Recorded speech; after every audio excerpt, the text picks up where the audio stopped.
We're coming down the home stretch, and it's my extreme pleasure to be introducing this next session. Here comes the Sunburst with Nick Espinosa.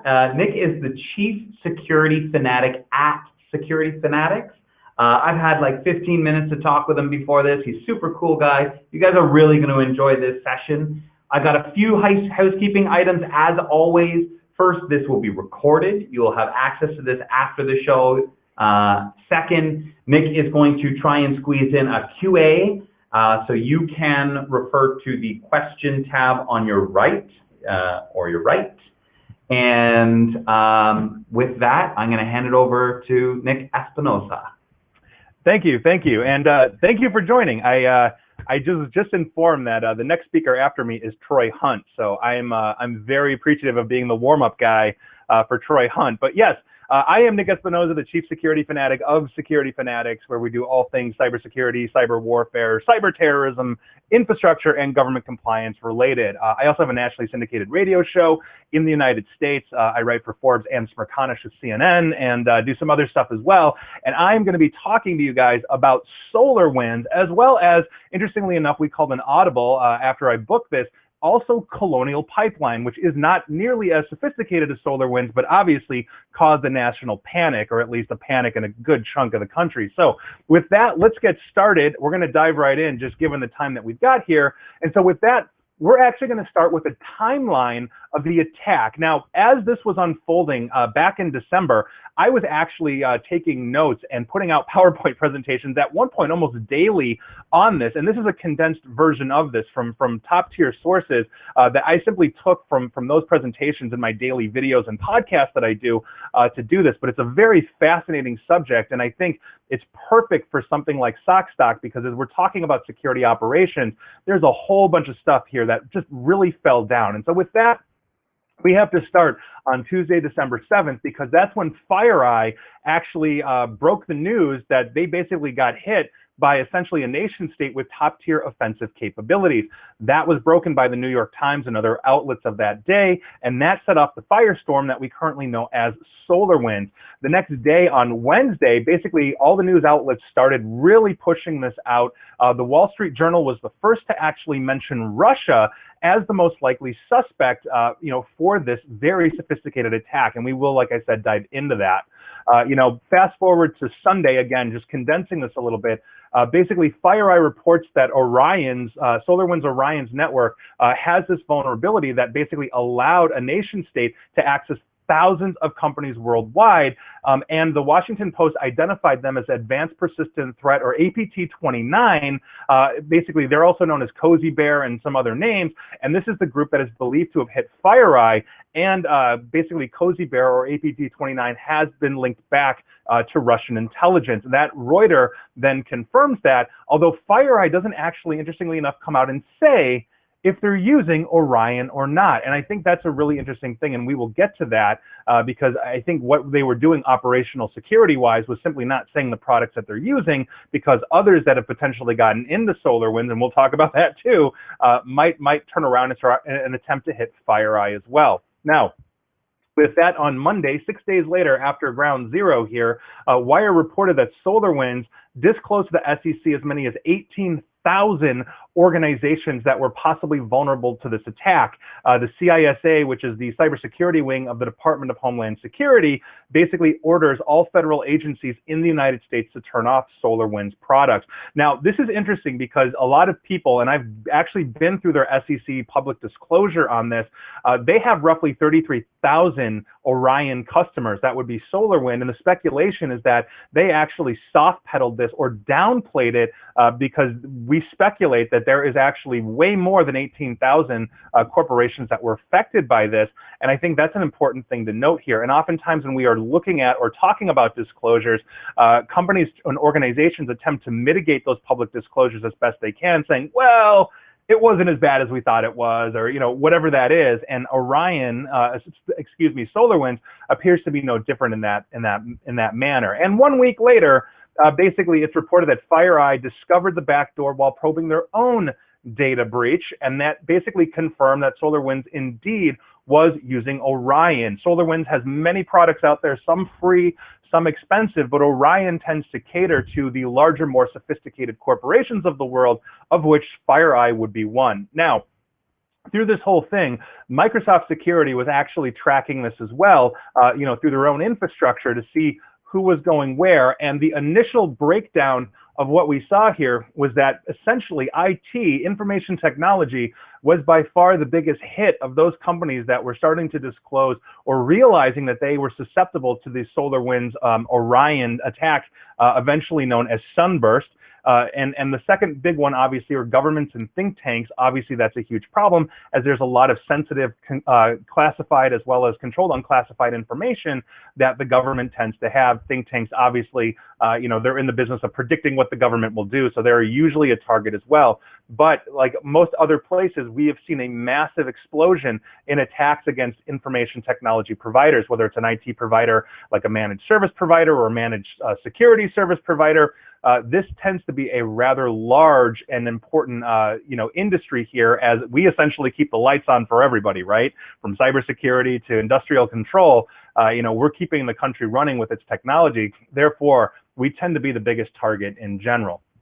And with that, the most bonkers thing of this entire thing is that SolarWinds was actually warned in 2019 that anybody on the planet could basically update their servers. And if you didn't know, the reason why, for the three of you that don't know this at this point, was that their password was SolarWinds 123 on their public-facing infrastructure. SolarWinds was warned in a third-party cybersecurity audit in 2019 and did nothing about this. And by virtue of that, we learned that it wasn't just APT29 that eventually got into SolarWinds. It was at least 4 other basically attackers or attacking groups that were able to break them. And so with that, let's sit down and actually go through the Sunburst vulnerability itself. So by virtue of that, SolarWinds Orion basically had this vulnerability starting, as far as FireEye could tell, and most of the world has confirmed, since about March of 2020. And there have been, for the record, other vulnerabilities that have been discovered, but Sunburst was the first one that essentially set off this firestorm. And just given that I've got you for half an hour, we're focusing on Sunburst only here, because we're also talking about Colonial as well. Now, FireEye was the one that actually labeled this as Sunburst, as they were the ones that discovered this, obviously a play on SolarWinds, and I think they really aptly named this one. Now, the interesting part about this, and this is a direct quote from FireEye, is essentially what happened is the attackers were able to hit a dynamic library link, a DLL file that was digitally signed, and essentially poison it. They were able to infect it. And so by virtue of that, they were able to Trojanize this as it was essentially being delivered back and forth to SolarWinds Orion's customers. Now, here's the characteristics of what this does.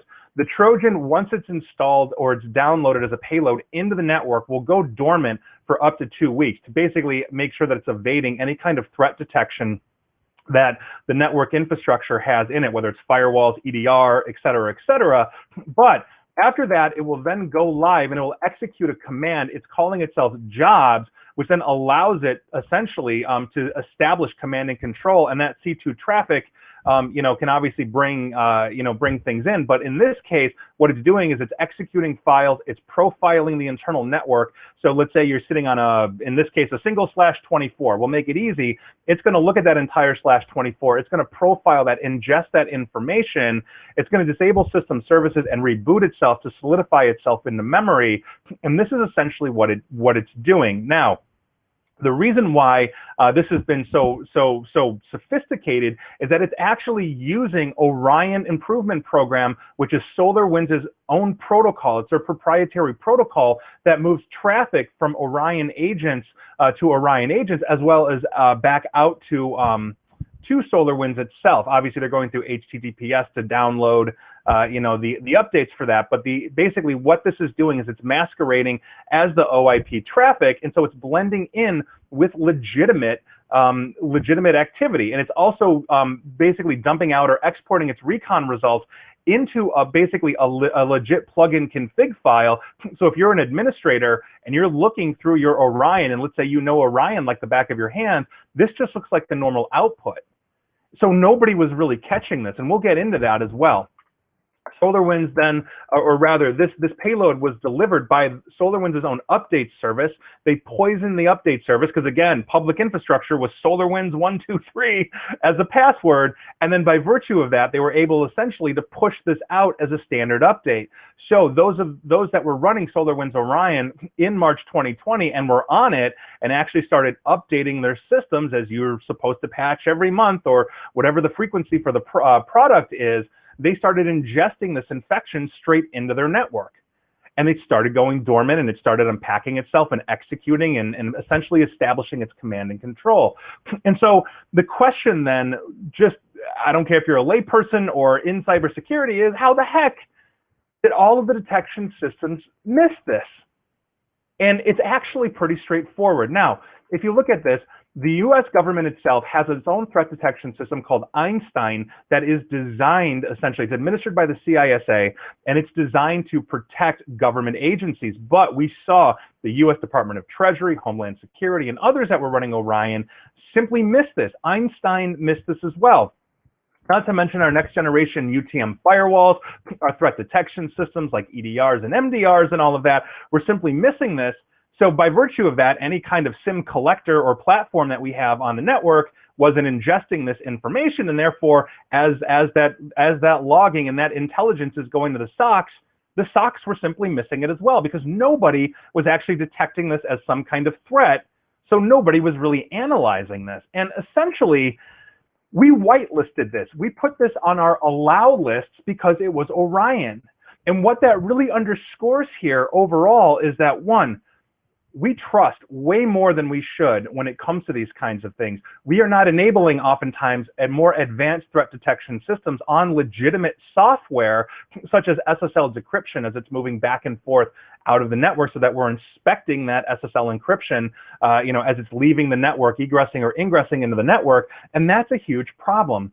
We are trusting the programs in our life in the same way that, like, grandma in Idaho sees oh, I have to update my Adobe, and clicks it and gets an infection. She's trusting that Adobe update is actually legitimate and not some fake spam website that's going to phish her in some way, shape, or form. At the core of this, it comes down to trust in the technology, but it also comes down to trust in the platforms that we are using, whether it's, we're trusting our Apple or our Android, whether we're trusting Orion. It comes down to trust, and that's a huge thing that I think a lot of people miss. It's a huge problem. Now, by virtue of this, essentially, what we have here is the Biden administration coming out with a new software grading scale for the federal government and new cybersecurity controls as a result of this, but that's a huge issue.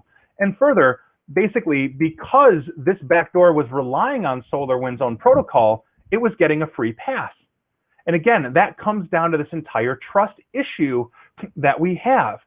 So from stem to stern, we're trusting Orion, we're trusting OIP, we're trusting SolarWinds, and that got us into trouble. And that's a huge problem, because this was it was deviously brilliant in that sense, that they're piggybacking on the own protocol, they're poisoning certificates and digitally signed DLLs that essentially everybody was whitelisting because Orion was essential to managing a functional network. That is crazy. And with that, let's actually turn to Colonial here, because I've got you for another 15 minutes or so. And this one's actually a lot less sophisticated, but nevertheless, we're going to go through the basic timeline of this as well, because this one caused a national panic. And so on Friday, May 7th, Colonial Pipeline was shut down due to a cyber attack. The first reports coming once again out of the New York Times. On that Saturday, the Department of Transportation issued an emergency declaration to 17 states. And those 17 states you can see here, all the way from Florida up the eastern seaboard to about New York and all the surrounding states. Colonial Pipe was the largest pipeline fueling petroleum from the Gulf of Mexico up the eastern seaboard. And so by virtue of that, all of these states had to declare an emergency, as that obviously was a huge problem. Now, trucks were rolling. The emergency declaration by the Department of Transportation took the cap off the hours that petroleum trucks could actually drive along the highways to deliver fuel, but there's no way that a fleet of trucks could keep up with a massive pipeline moving 2.5 million barrels of petroleum, 2.5 million barrels of petroleum a day. It's just a huge, huge difference. So on that Sunday, Colonial basically said that their fuel line remained offline, but their smaller pipes were now operational. They shut the whole shebang-a-bang down and then decided, okay, now that we're starting to get a handle on this, we're going to go ahead and start opening up some of the smaller pipelines to relieve this. And that's obviously a huge thing. Now, with that, also on Sunday, the Secretary of Commerce basically said that this is an all hands on deck situation for the federal government. The federal government essentially was put on the high alert by virtue of this cyber attack. And on Monday, the FBI confirmed that DarkSide ransomware, the gang, was responsible for this compromise. Now, this is where it gets interesting, I think, and where this takes a rather unique twist, because the might of the U.S.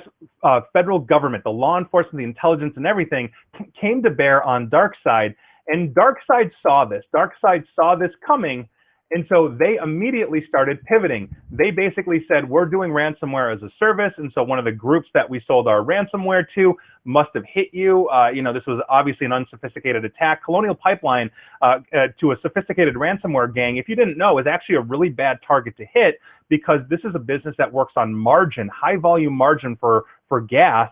And so by virtue of that, they tend not to have the massive amounts of cash on hand that other types of verticals of industry have. And so if you are actually doing your recon and your homework financially on Colonial Pipeline, they wouldn't be that lucrative of a target for you. Now with that, they basically said, we're apolitical, we don't participate in politics, hey guys, like, our bad, don't blame us. We're so sorry for this. It was fascinating because the only other time I've ever seen something similar to this was when we were in the height of the pandemic in 2020, and groups like Revil were coming out and basically saying, hey, we're not going to hit hospitals. They didn't say anything about the supply chain, like the PPE manufacturers, but they won't hit medical facilities. This was a massive backpedal by DarkSide, and it was just fascinating to see. And so by virtue of that, they started backpedaling pretty hard. Obviously, evidence came out linking DarkSide to Russia or possibly elsewhere in Eastern Europe. But it's important to note that even the U.S. government came out and said this is not a state-sponsored Russian attack on critical infrastructure for the United States, but we will admonish Russia for allowing these gangs to operate within their network infrastructures, basically Russian internet, if you will, with basically complete immunity. So that is something that that I think the world is actually still currently debating. Also, the attackers were known, according to the former CTO of CrowdStrike, as a Russian-speaking group that basically popped up in the middle of the pandemic. And so we were getting confirmation at this time that indeed this is essentially what hit. Also, DarkSide closed up shop. We saw a lot of reports that basically said, they basically were hit by law enforcement. Law enforcement took all of their Bitcoin, Ethereum, and other cryptocurrency to the tune of millions and millions of dollars. Their servers were essentially seized by international law enforcement and all of that. They moved very swiftly after the attack, within something like a week or so.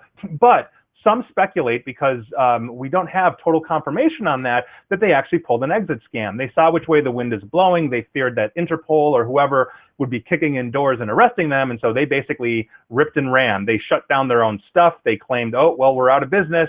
Too bad. And now all the money that they had, they didn't actually have to pay out to some of the groups that they were affiliated with for profit sharing. And so maybe they'll put up a shingle and start somewhere else. And that's one of the fears that we have. But here's the thing, though. What a lot of people don't know is that the pipeline itself wasn't actually hit. They did not need to shut the pipeline down. And I think this is important, and it was lost in major news. It's something that I've been talking about on my daily podcasts and videos, and we see it in some tech circles. But overall, the general public has no idea that the pipeline itself could have continuously flowed gas. We later learned it was the billing system. They literally just got hit with the billing system. And that billing system was on an IT network. It wasn't on an OT network where all the ICS was that actually ran the pipeline itself. Now, I could understand if they were going to shut down that OT network temporarily and quickly to validate that their segregation for, let's say, zero trust or whatever networking topology that they're running has in place, is there valid, and that the OT network wasn't actually hit, but it wasn't. And they were very careful in crafting messages and statements to that effect. This was the IT side. And so when given the choice between letting the gas flow and figuring out the billing later with their insurance company, and they have an insurance company for problems like this, versus simply stopping it to make it easy for them to figure out the billing, they chose the national panic option. Basically, we saw cars lined up. We saw people at gas stations armed, fights broke out, and all of this, if they simply hadn't disclosed the breach for a week until they had remediated it, would have gone away. We would have never known. It would have been a non-starter in a national panic scenario. But here we are. That's the choice they made, and I think that's obviously the wrong one. And I think we're going to see some regulations ramp up. Pipeline and petroleum are actually regulated in the United States by an organization called FERC out of the U.S. government, and they're not as stringent as an actual utility. So it's really interesting to see. And with that, like SolarWinds, this attack was very easy to achieve. A single VPN password was compromised in the dark web. You could have found it in the dark web, and all they did was log into the VPN. So where was the identity management, identity access management? Where was adaptive multi-factor authentication in some way, shape, or form? And think about it, and I think this really underscores, I think it's one of the themes of SOCstock, that we need SOCs in our life. Imagine if they had a SOC that was monitoring this for geolocation, geovelocity, for access, all this kind of stuff, and actually looking at this, not to mention multi-factor authentication. The faster we can turn around threat intelligence, the faster we can mitigate, outbreaks and detections. And obviously, this is the crowd that knows that. This is the crowd that gets that. But this really underscores a serious problem that we have. When we have a massive software provider like SolarWinds that is covering Fortune 100 and massive governments around the globe, or we have a pipeline that 100 million people are relying on just to live their normal daily lives, these are the kinds of things that are basic table stakes that we need, and it's simply not there yet, and I'm hoping that it is. And with that, I know we've got like 5 to 8 minutes or something left, and thank you for watching. This is, again, I got half an hour, and so that is the synopsis of SolarWinds, The Breakdown, and Colonial. And like I said, I do daily videos and podcasts. Feel free to connect to me on LinkedIn, ask me questions if I can't get to everything here. And with that, let's go to see if I've got questions. So, Cassandra, you are first up. I wonder if the disclosure included companies like my former employer who provided NSOC as a service to many different companies using SolarWinds products. Now, I think that's actually a really good, well, it's a statement, not so much a question on that, and that's obviously a huge thing. So when we are looking at disclosures, I actually happen to be indirectly related to the Colonial Pipeline issue, in the sense that I had a client that was actually in their supply chain, and by virtue of that, we were expecting disclosures from Colonial Pipeline. And so when you have an SEC disclosure and they are talking about the specific companies that are out there, these are things that they internally can tell SEC, but they should be notifying anybody that is running SolarWinds Orion, or in this case Colonial, their entire supply and distribution supply chain for that. But yeah, I would hope that their disclosure would be as transparent as possible. And when I am basically advising a company that has gone through a data breach, because a good chunk of the calls I get, I've never worked with you, but everything's locked out. What do we do? I'm not sure. This is essentially what we're talking about here. Be transparent.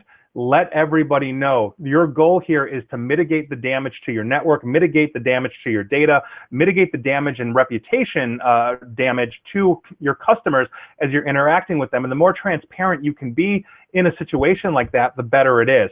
If you basically go through this, and we just recently actually saw this with the Teamsters, that's the labor union for the truckers. They had a data breach on Memorial Day in 2019 and didn't say anything. And imagine being that truck driver, imagine being that Teamster that his data is dumped out there, and you're learning 2 years later that they didn't tell you about this. Well, you could have been protecting yourself in some way. So I think it's a very important thing. And thank you for that statement, I guess, not quite question. And also, Harry Ruiz, you mentioned, that reminded me of the TED conference that mentioned the 5 laws of cybersecurity. Well, I don't know if you know, or if that's a plug for me, but thank you. But I actually happen to be the one that created the 5 laws of cybersecurity, originally as an article for Forbes, and then I'm the actually one that gave that talk. So the 5 laws of cybersecurity is actually my work. So Harry, if you didn't know that, thank you for that as well. And with that, there are other questions here actually that I'm seeing. Is there any indication that the FTP server with the SolarWinds 123 password was involved in the breach? It definitely speaks to security posture of an organization, but I haven't seen any definite indication that was directly involved. SolarWinds told NPR it wasn't related, but is there an indication this was not the case? So that is a really good question. I'm sorry, I do not know who asked that question, but whoever did ask that question, I guess I was in the messaging side of this, not the question side, my bad. So from what I understand, that actually was involved in multiple groups, multiple criminal groups gaining access into, or rather gaining a foothold into SolarWinds. Now, I don't know if it was necessarily Sunburst. I would actually have to go and look that up myself as well. But understand too that everything that SolarWinds has done, I think has been a little bit suspect in this. I feel like personally, and this is my opinion, that they've downplayed quite a bit of this. And when they had this report, this audit in 2019 that came out in the media, that SolarWinds 123 on that server, was essentially there and very easy to guess. They did nothing about that, which is deeply concerning in and of itself. So unfortunately, I cannot tell you with 100% positivity that yes, this is what it was. But what we've seen thus far tells us that this was indeed a way that the attackers got footholds into this network. Basically FireEye, to be clear, FireEye also wasn't the first company that was actually infected with this. They just happened to be the one that found it, discovered it, understood it, and disclosed it to the world. And so that's an important thing. But to the best of my knowledge, I can say with, I think, a fairly high degree of confidence without being 100% that yes, that was indeed involved with this breach, given all of the other indicators of compromise that we have seen, along that situation. So that's a really good question. So what evidence do you have that only the pipeline system is compromised? And yes, and I meant to say billing. So that's from Stanley C. And Stanley, that's a really good question. So SolarWinds themselves eventually came out and delivered a statement. I actually did probably like a 10-20 minute video on this, quoting them directly, as well as other cybersecurity researchers that were looking into this much more closely directly with Colonial Pipeline. But essentially what their statement said was that yes, we know that basically that our they admitted their billing system was hit, and that it did not appear to affect their operational technology system or the network that was running the pipeline. They were actually very clear about that in their statement, but the problem is that their statement was essentially lost in the cacophony of a whole bunch of different news outlets just blasting this 24/7. We're all gonna die, the pipeline is down, kind of thing. And so by virtue of that, they actually stated that, although they were very crafty with their words, but it's very clear in the statement that you can actually just go Google and read, and then also other researchers looking into that situation as well with independent confirmation.